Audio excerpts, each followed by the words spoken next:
السلام علیکم مفتی صاحب، میں نے ایک سوال پوچھنا تھا آپ سے کہ اگر وضو کریں تو اس کے بعد بندے کی مثلاً ہوا خارج ہو یا وضو ٹوٹ جائے تو وہ بندہ جو ہے استنجے کے بغیر وضو کر سکتا ہے یا استنجا بھی کرنا پڑے گا ساتھ؟ یہ ذرا مجھے بتا دیں، مہربانی، شکریہ۔ وعلیکم السلام ورحمۃ اللہ وبرکاتہ۔ جی دوستو، یہ سوال اکثر دوستوں کی طرف سے آتا ہے کہ ہوا خارج ہو جائے تو اس کے بعد استنجا لازمی ہے کہ نہیں۔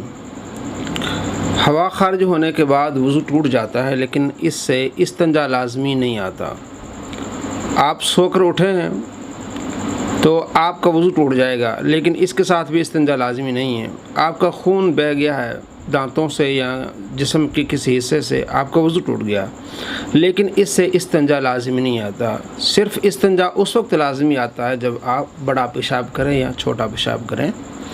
تو ہوا خارج ہونے کے ساتھ، سونے کے ساتھ یا کسی اور وجہ سے وضو ٹوٹنے کے ساتھ استنجا لازمی نہیں ہے۔ یہ ایک غلط فہمی ہے اور اس کے بارے میں بار بار پوچھا جا رہا ہے۔ تو یہ گزارش ہے کہ ہوا خارج ہونے کے ساتھ استنجا کرنا لازمی نہیں ہے۔ ہوا خارج ہونے کے بعد آپ ڈائریکٹ وضو کر لیں۔